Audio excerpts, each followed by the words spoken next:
વિદ્યાર્થી મિત્રો નમસ્કાર, જય ગુરુદેવ। હું છું હેતલ મેમ। મારો વિષય છે ગુજરાતી। તો આજે હું લઈને આવી છું તમારા માટે વિવિધ શબ્દોની સમજૂતી। આજે આપણે વિવિધ શબ્દોની સમજૂતી મેળવીશું। જ્યારે તમે ધોરણ 2માં હતા ત્યારે આવા શબ્દો તમારે આવતા નહીં, પરંતુ ધોરણ 3માં તમારે આવા શબ્દો આવશે, જેવા કે સમાનાર્થી શબ્દ, વિરુદ્ધાર્થી શબ્દ, શબ્દ સમૂહ માટે એક શબ્દ। તો આવા શબ્દો સિલેબસ પ્રમાણે, એટલે કે આપણા અભ્યાસક્રમમાં જે પાઠ આવે છે, કાવ્ય આવે છે, એ બધામાં આવા શબ્દો તમારે આવશે। તેથી સમાનાર્થી શબ્દો, વિરુદ્ધાર્થી શબ્દો તેમજ શબ્દ સમૂહ માટે એક શબ્દ, તેથી આ શબ્દોની સમજૂતી મેળવવી તમારા માટે ખૂબ જ જરૂરી છે। તેથી આજે હું તમને સમાનાર્થી શબ્દ, વિરુદ્ધાર્થી શબ્દ તેમજ શબ્દ સમૂહ માટે એક શબ્દ, આવા શબ્દોની સમજૂતી હું તમને આજે આપીશ। તેથી વિદ્યાર્થી મિત્રો, તમે ધ્યાનથી સાંભળજો। તો સૌપ્રથમ આપણે સમાનાર્થી શબ્દોની સમજૂતી મેળવીશું। તમને એવો વિચાર આવતો હશે કે સમાનાર્થી શબ્દ એટલે કેવા શબ્દ? તો કે સમાનાર્થી શબ્દ એટલે કે સમાન અર્થવાળા શબ્દ। કોઈ પણ શબ્દ આપવામાં આવ્યો હોય એ શબ્દના અર્થમાં કોઈ ફેરફાર થતો નથી।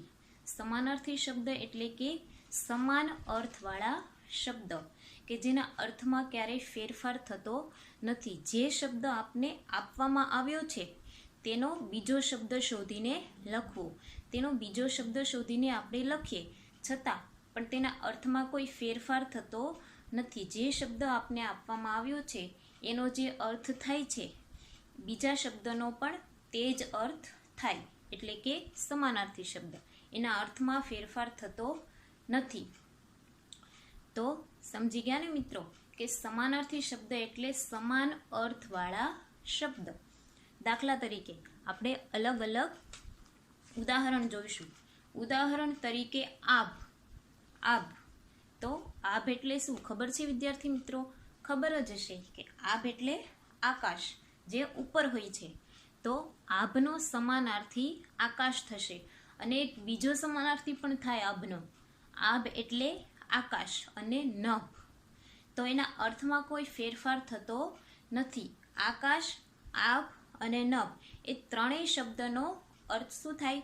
એક જ થાય કે આકાશ જે ઉપર હોય છે તે। તો આ ત્રણેય સમાનાર્થી શબ્દ કહેવાય। તો આભનો સમાનાર્થી આકાશ અને નભ બે થશે। તેવી જ રીતે જંગલ। તો તમને લોકોને ખબર છે કે જંગલ એટલે કે જ્યાં ઘણા બધા વૃક્ષો હોય છે અને છેક સુધી વૃક્ષો જ હોય છે, એને શું કહીએ છીએ આપણે? જંગલ। અને વિદ્યાર્થી મિત્રો, તમે પણ જંગલ જોયું જ હશે। તો જંગલનો સમાનાર્થી શું થાય છે ખબર છે? ચલો હું જ કહી દઉં છું કે જંગલનો સમાનાર્થી થાય છે વન। ક્યારેય સાંભળ્યું નહીં હોય તમે, પણ જંગલનો સમાનાર્થી થાય છે વન। તો આવા સમાનાર્થી શબ્દો આપણે બીજા પણ જોઈએ કે શરીર એટલે આંખ, કાન, નાક, જીભ, હોઠ, હાથ, પગ, વિવિધ અંગોથી બનેલું જે હોય છે એ આપણે શું કહીએ છીએ? શરીર। તો કે શરીરનું સમાનાર્થી પણ હોય? હા મિત્રો, શરીરનું સમાનાર્થી ખબર છે કોઈને? તો હું જ કહી દઉં છું કે શરીરનું સમાનાર્થી થશે તન। બરાબર? શરીરનું સમાનાર્થી થશે તન। બીજું એક જોઈએ શબ્દ મદદ। તો મિત્રો, તમે તમારા મિત્રો છે એની ક્યારે મદદ કરી છે? તો હા, કરી જ હશે। તો આપને ખબર છે કે આપણે આપણા મિત્રોની મદદ હંમેશા કરતા હોઈએ છીએ। આપણા માતા પિતાની મદદ કરતા હોઈએ છીએ, આપણા કરતાં મોટા વડીલો છે એની મદદ કરતા હોઈએ છીએ। તો મદદની સમાનાર્થી શું થાય ખબર છે? તો કે મદદ એટલે સહાય। બરાબર? મદદ એટલે સહાય। તો મદદનો સમાનાર્થી થશે સહાય। બીજો એક સમાનાર્થી શબ્દ જોઈ લઈએ કે મિત્ર। તમને એવો વિચાર આવતો હશે કે મિત્રનો પણ સમાનાર્થી થાય? તો કે હા, મિત્ર એટલે કે ભાઈબંધ, એના અર્થમાં કોઈ ફેરફાર થતો નથી। મિત્ર એટલે કે ભાઈબંધ, જો ભાઈબંધ કહીએ તો પણ એ અર્થ થાય અને મિત્ર કહીએ તો પણ એ જ અર્થ થાય. તો મિત્ર એટલે ભાઈબંધ. પરોઢ, પરોઢ, સાંભળો છે આ શબ્દ મિત્રો ક્યારે? પરોઢ. તો પરોઢ એનો સમાનાર્થી પણ છે. તો પરોઢ એટલે કે સવાર. જ્યારે રાત થાય છે ને, રાત પૂરી થાય છે એટલે શું થાય છે? સવાર પડે છે. તો પરોઢનો સમાનાર્થી થાય સવાર. આપણે ક્યારેક કોઈ એવું ગીત સાંભળ્યું હશે કે પરોઢે પંખી જાગે છે, પરોઢે પંખી મીઠા ગીત ગાય છે. તો પરોઢ એટલે કે સવાર, કે સવારે પંખી જાગે છે, સવારે પંખી મીઠા ગીત ગાય છે. બરાબર, એના અર્થમાં કોઈ ફેરફાર થતો નથી. પછી છે ચાંદો. ચાંદો એ તો તમને ખબર જ હશે કે તમારા જેવડા નાના બાળકો શું કહે છે ચાંદાને? ચાંદા મામા. તો ચાંદાનો સમાનાર્થી પણ થાય છે. તમને વિચાર આવતો હશે કે ચાંદાનો સમાનાર્થી શું થાય? તો કે ચાંદાનો સમાનાર્થી થાય ચંદ્ર. આગળના વિડીયોમાં મેં તમને પેલું કાવ્ય ગવડાવ્યું હતું અને સમજાવ્યું હતું કે આભલે ચમકતો ચાંદલો ગમે. યાદ આવ્યું ને? ચાંદલો એટલે કે ચંદ્ર અને ચાંદો એટલે કે ચંદ્ર. એના અર્થમાં કોઈ ફેરફાર થતો નથી. ચલો હવે આપણે પહેલેથી જેટલા ઉદાહરણ લીધા પહેલેથી હું તમને સમજાવીશ અને એકવાર રિવિઝન કરાવીશ કે આભ એટલે શું થાય? તો કે આકાશ અને નભ. જંગલ એટલે કે વન. શરીર એટલે કે તન. મદદ એટલે કે સહાય. પરોઢ એટલે સવાર. ચાંદો એટલે કે ચંદ્ર. અને હવે છે સૂરજ એ પણ તમને ખબર હશે. સૂરજનો સમાનાર્થી પણ થાય. સૂરજનો સમાનાર્થી તો કે હા, સૂરજ એટલે રવિ. સૂરજનો સમાનાર્થી થશે રવિ.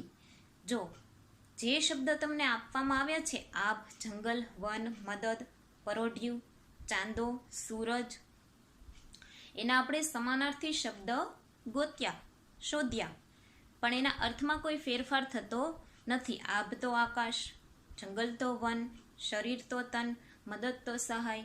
બંને શબ્દના અર્થ સરખા જ થાય છે, એટલે જ તો એને સમાનાર્થી શબ્દ કહેવામાં આવે છે, કે સમાન અર્થવાળા શબ્દ.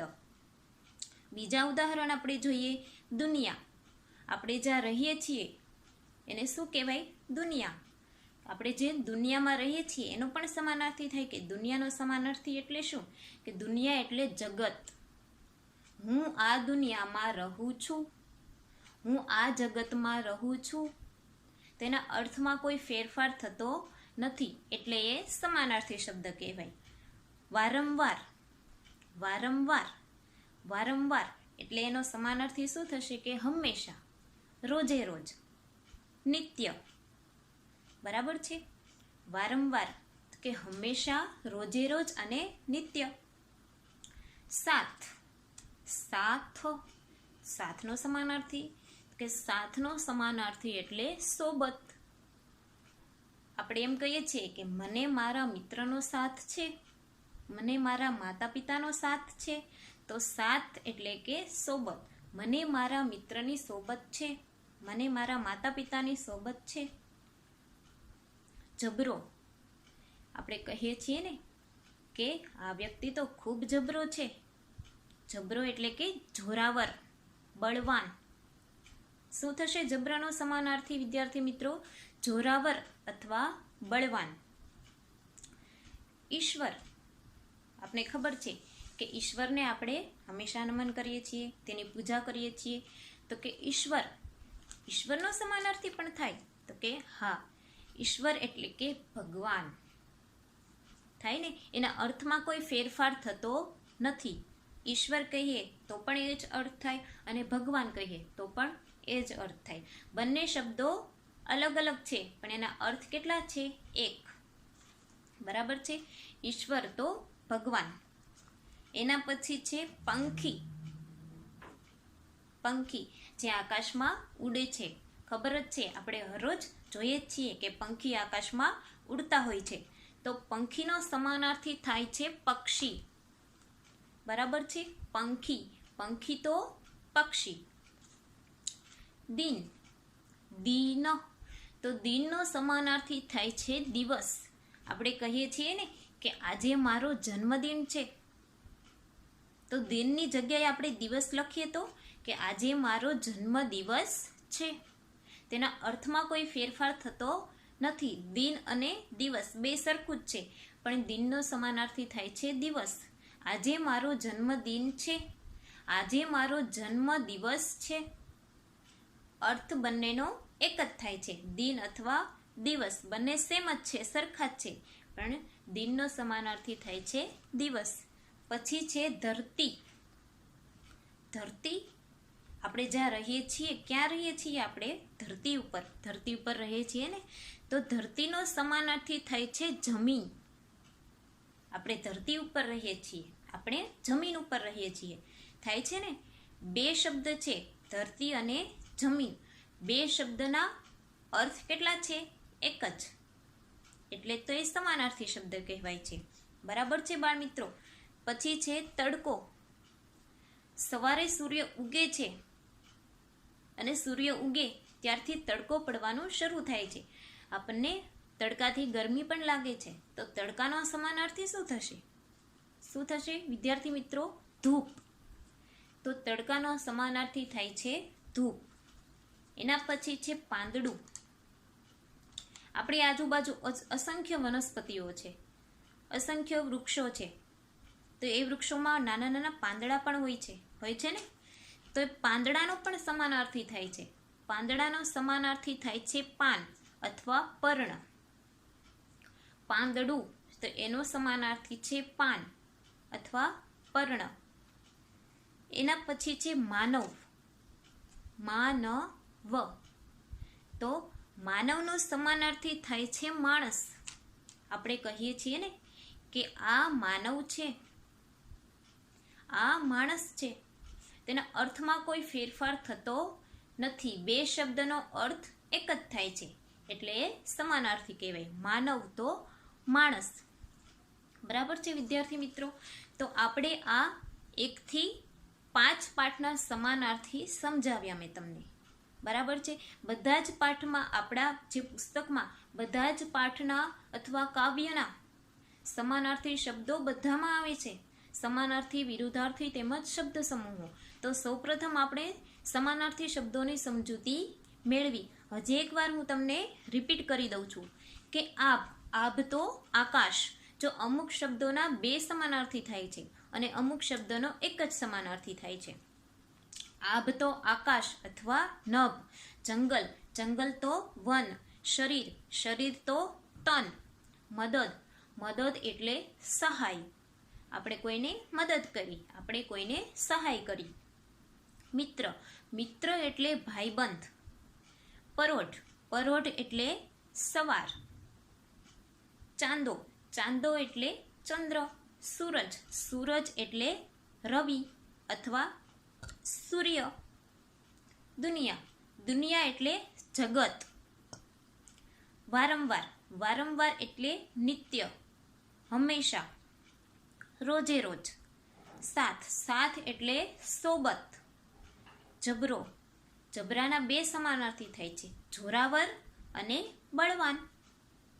ઈશ્વર, ઈશ્વર એટલે ભગવાન. પંખી, પંખીનું સમાનાર્થી થાય છે પક્ષી. દિન, દિન એટલે દિવસ. ધરતી, ધરતી એટલે જમીન. તડકો, તડકો એટલે ધૂપ. તડકો, તડકો એટલે કે ધૂપ. પાંદડું, પાંદડાના પણ 2 સમાનાર્થી થાય છે, પાન અને પર્ણ. માનવ, માનવનું સમાનાર્થી થાય છે માણસ, જે આપણે છીએ. બરાબર છે. તો વિદ્યાર્થી મિત્રો, તમને સમાનાર્થી શબ્દોની સમજૂતી મળી ગઈ હશે. સમજી ગયા ને કે સમાનાર્થી શબ્દ એટલે શું? હવે બીજો પોઈન્ટ આવે છે વિરુદ્ધાર્થી શબ્દ. તમને વિચાર આવશે કે સમાનાર્થી શબ્દ એ તો સમજ્યા, પણ આ વિરુદ્ધાર્થી શબ્દ એટલે શું? તો હવે એની સમજૂતી આપીશું તમને કે વિરોધી શબ્દ એટલે જે શબ્દ આપેલો છે તેનું ઉલટું. સાદા શબ્દોમાં કહીએ તો જે શબ્દ આપવામાં આવ્યો છે તેનું ઉલટું, જે શબ્દ આપને આપ્યો છે તેનો ઉલટો શબ્દ બનાવવો, એટલે કે ઉલટો અર્થ બનાવવો. બરાબર છે. ઉદાહરણ તરીકે આપણે જોઈએ કે શબ્દ આપવામાં આવ્યો છે નાનો, તો નાનોનો વિરુદ્ધાર્થી શબ્દ શું થશે? તો નાનો, તેનું ઉલટું શું થશે? ઉલટો અર્થ મોટો. નાનો તો મોટો. બરાબર છે. એ વિરોધી શબ્દ થયો. નાનાનો વિરોધી શબ્દ થયો મોટો. બરાબર છે. સમાનાર્થી શબ્દમાં શું હતું કે એના અર્થમાં કોઈ ફેરફાર કરવાનો નહોતો, અર્થ એનો એ જ થવો જોઈએ. અને વિરોધી શબ્દમાં શું છે? એનો અર્થ ઉલટો કરવાનો. જે અર્થ, શબ્દનો જે અર્થ થાય છે તેનો ઉલટો અર્થ બનાવવાનો. નાનો, તેનો વિરોધી શબ્દ થાય છે મોટો. બીજું ઉદાહરણ જોઈએ, ઉપર. ઉપર, તો ઉપરનું વિરોધી શું થશે? નીચે. ઉપરનું વિરોધી થશે નીચે. ઉપર, નીચે, ઉપર, નીચે. બરાબર છે. આ વિરોધી થયો. પાસે, કોઈ વસ્તુ આપણી પાસે છે, પાસે, તેનું વિરોધી શું થશે? દૂર. પાસે તો દૂર, પાસે તો દૂર. બરાબર છે. તેનો ઉલટો અર્થ કરવો, ઊંધો અર્થ કરવો, સાદા શબ્દોમાં કહીએ તો નાનો તો મોટો, ઉપર તો નીચે, પાસે તો દૂર. બરાબર છે. બીજા ઉદાહરણ આપણે જોઈએ તો કે આવવું. આવવું, તેનો વિરોધી શું થશે? જવું. આવવું તો જવું. બરાબર છે. પછી દિવસ. આપણે સમાનાર્થીમાં જોયું દિવસ. દિવસનું શું થશે? દિન. બરાબર છે. પણ વિરોધી શું થશે? દિવસ. દિવસમાં શું હોય છે? સૂર્ય હોય છે ને. દિવસમાં સૂર્ય હોય છે. સૂર્ય હોય છે ત્યારે પ્રકાશ હોય છે, અજવાળું હોય છે. તો દિવસનું વિરોધી શું થશે? રાત, અંધારું. બરાબર છે. તો સવાર તો સાંજ. સવારનું સમાનાર્થી થશે સાંજ.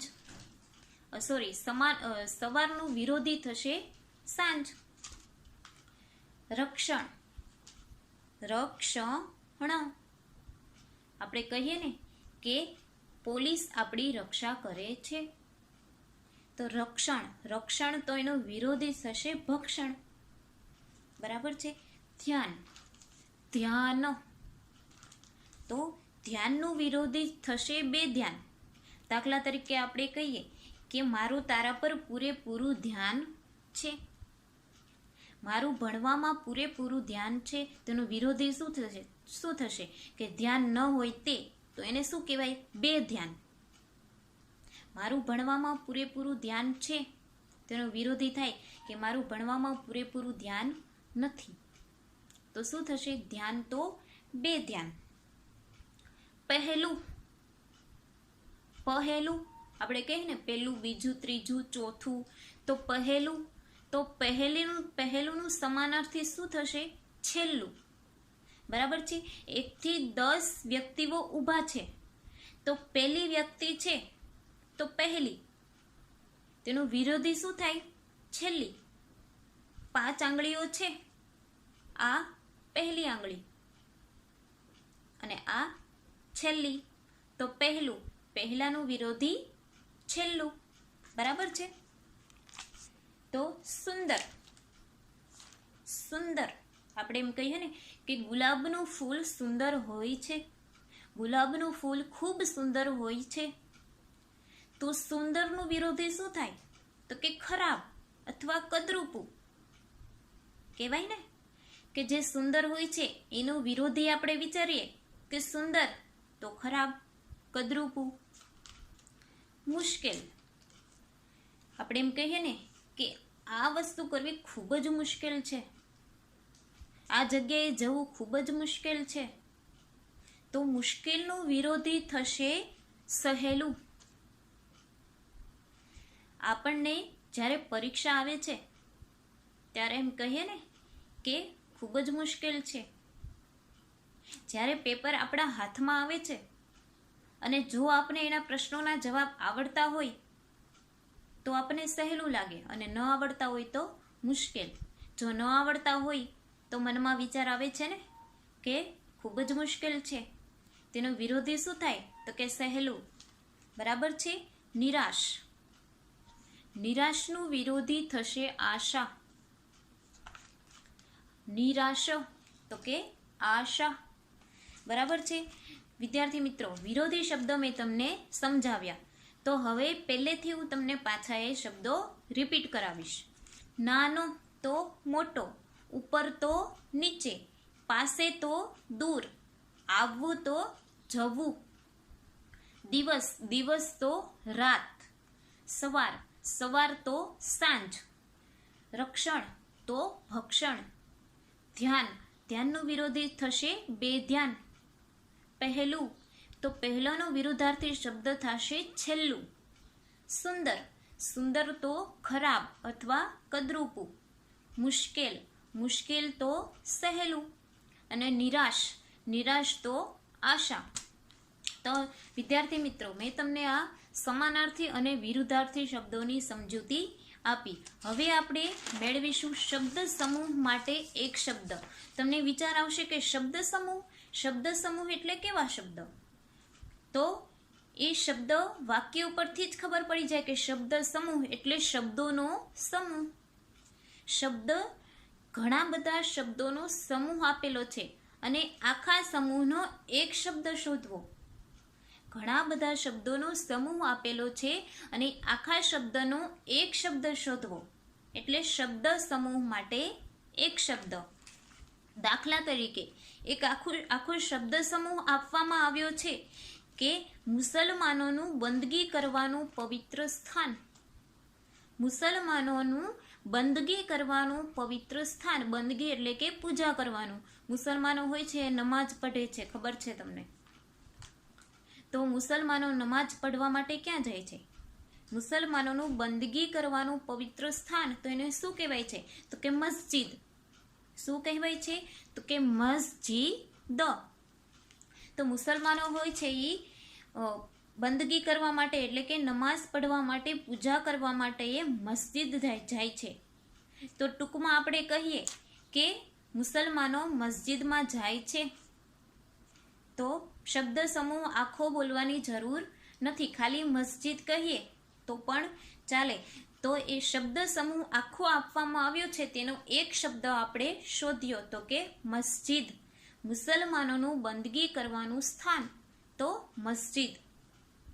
બીજો શબ્દ સમૂહ આપણે જોઈએ કે મોટી ફાંદવાળા. મોટી ફાંદવાળા.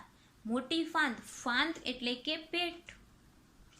મોટું પેટ કોનું હોય છે? તો કે ગણેશજીનું હોય છે ને. મોટી ફાંદવાળા, તેનો શબ્દ સમૂહ આપવામાં આવ્યો છે કે મોટી ફાંદવાળા. તો એનો એક શબ્દ શું થશે? તો કે દુંદાળા. દુંદાળા કહીએ એટલે શું થશે? કે મોટી ફાંદવાળા. જેની મોટી ફાંદ હોય એને શું કહેવાય? દુંદાળા. તો કે ગણેશજી દુંદાળા છે, તો મોટી ફાંદવાળા, તો એનો એક શબ્દ થશે દુંદાળા. ત્રીજો આપણે જોઈએ, કોઈ વ્યક્તિ કે વસ્તુની આસપાસ ફરવું તે. કોઈ વ્યક્તિ કે વસ્તુની આસપાસ ફરવું તે, તો એને શું કહેવાય? તો કે પ્રદક્ષિણા. કોઈ વ્યક્તિ હોય છે, દાખલા તરીકે હું બેઠી છું, મારા ફરતે કોઈ ફરે, હું વચ્ચે બેઠી છું, મારા ફરતે કોઈ ફરે, તો એને શું કહેવાય? તો કે એને પ્રદક્ષિણા કહેવાય. ખરું ને વિદ્યાર્થી મિત્રો? કે કોઈ વ્યક્તિ કે વસ્તુની આસપાસ ફરવું તે, તો એને શું કહેવાય? પ્રદક્ષિણા. શબ્દ સમૂહ આપવામાં આવ્યો છે મોટો કે કોઈ વ્યક્તિ કે વસ્તુની આસપાસ ફરવું તે, તો એનો શબ્દ સમૂહ થશે પ્રદક્ષિણા. એના પછી જોઈએ, પવિત્ર ધર્મસ્થાનની શ્રદ્ધાપૂર્વક યાત્રા કરવી તે. પવિત્ર ધર્મસ્થાન એટલે કે મંદિર, મસ્જિદ. તો કે પવિત્ર ધર્મસ્થાનની શ્રદ્ધાપૂર્વક યાત્રા કરવી તે. યાત્રા કરવી એટલે કે ત્યાં જવું, તો એને શું કહેવાય? તો કે એને તીર્થયાત્રા કહેવાય. પવિત્ર ધર્મસ્થાનની યાત્રા કરવી તે, એટલે એનો એક શબ્દ થશે તીર્થયાત્રા. હજી એક આપણે જોઈએ કે સિંહની આકૃતિ વાળું આસન. એ પણ શબ્દ સમૂહ છે કે સિંહની આકૃતિ વાળું આસન, તો એનો એક શબ્દ શું થશે? તો કે સિંહાસન. સિંહની આકૃતિ વાળું આસન એટલે કે સિંહાસન. હજી જોઈએ કે કરસલામાંથી બાજરીના દાણા કાઢી લીધા પછી રહેતા ફોતરા. કરસલામાંથી બાજરીના દાણા કાઢી લીધા પછી રહેતા ફોતરા, તો એને શું કહેવાય? તો કે ડુંડા. બરાબર છે. ખેતરમાંથી નકામું ઘાસ ઉખેડી નાખવું. આપણને ખબર છે કે ખેડૂતો ખેતી કરે છે અને ખેતીમાં એ વિવિધ પાકો વાવે છે. બાજરી છે, જુવાર છે, ચણા છે. બરાબર છે. વિવિધ પાકો વાવે છે. ઘઉં છે, જુવાર છે. એ પાકોમાંથી જે નકામું ઘાસ છે, પાક સિવાય જે આજુબાજુમાં નકામું ઘાસ ઉગ્યું હોય છે, એને ઉખેડી નાખવું. તો એનો એક શબ્દ શું કહેવાય? તો કે નીંદણ. ખેતરમાંથી નકામું ઘાસ ઉખેડી નાખવું એ શબ્દ સમૂહ